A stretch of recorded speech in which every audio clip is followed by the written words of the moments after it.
I've enjoyed hearing people in this club give speeches talking about how we can come together and try and solve common problems or make a more compassionate society during the pandemic. Rick had that speech last week about ways to help address the toilet paper shortage if we can. And Donnie, I think he's on the call. Yeah, 2 weeks ago, he had that nice speech about looking for the helpers, just how these sort of crises bring out in people that kind of benignity of their nature. So I've been trying to think about just what can I bring to the table for this? What sort of speech could I write that would help remind us of our own humanity in this time, especially when a lot of people are really just trying to survive today.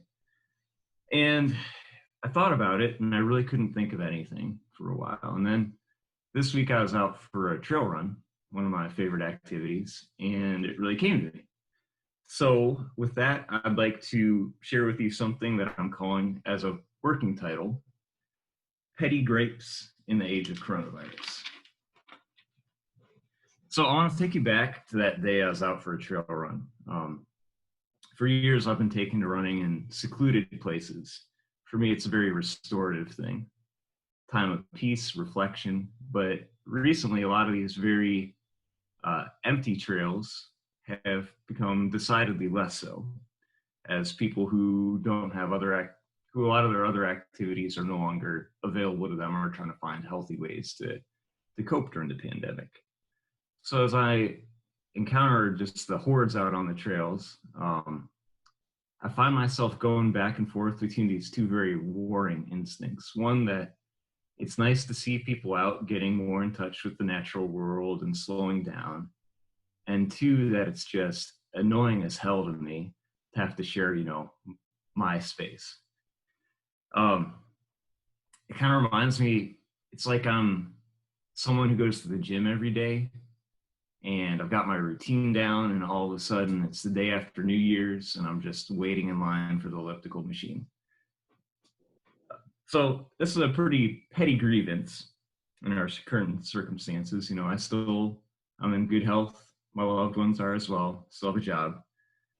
But it's there. It's just a reminder that even in a crisis, the better angels of our nature just don't always win.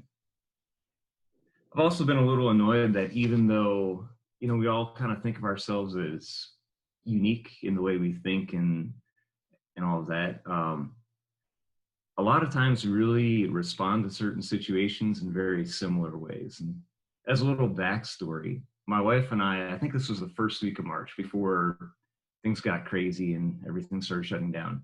We both came down with this weird respiratory bug. And probably not coronavirus, I'm willing to bet, but you never know.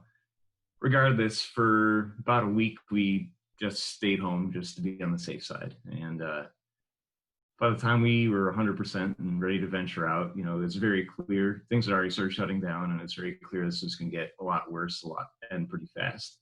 And we were thinking, well, we probably shouldn't be out in public spaces, at least super frequently, got to plan ahead. So, I thought to myself, all right, Greg, you don't want to have to go to the grocery store all the time. Start thinking about what sort of kind of staple foods you need to get to stock up on, and, what's shelf stable. And I started thinking, well, bread doesn't last a long time. It can get moldy. I used to bake bread all the time. I know, I'll stock up on flour and yeast. Now, needless to say, as other people have mentioned this morning, I guess everyone else in America was thinking about this in the same way I was, because this was after the whole initial panic buying rush. And I've been to the grocery store 3 times and have not seen either of those products there yet. So I guess what I'm trying to say is that for better or worse, we are a lot more similar than we think we are. But I've also, these are small grapes, but I've also experienced some small, potentially kind of consequential joys out of all this. And I just wanted to leave you guys with one of those. The current crisis, I think for me, has been a nice opportunity to just reconnect with people. Those friendships you have that, you don't stay in good touch, and to the point that it makes you feel kind of guilty. And then when you want to call, you think, well, I need this large block of time to actually catch up because we don't talk very often. So then you inevitably don't call because, you know, whoever has that large block of time to begin with.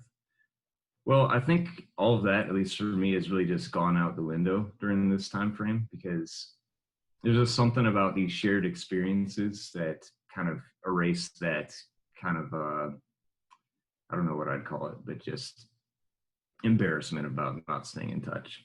So for me, that's been, you know, it's made it easy to call a friend who he and his wife own a dental practice, which now is essentially shut down, or another friend who she had cancer a few years ago and is probably still somewhat immunocompromised from that, or a pair of friends here who are actually in Twin Cities who they have just a fairly young newborn and also, like me, live very far from geographically from their families. And the wife of the two is also a pretty big germaphobe, which just as an aside, when I was talking with them most recently, you know, I asked how she was doing with all this, and I thought she'd be real freaked out, but actually she's calmer than most people, I'd say.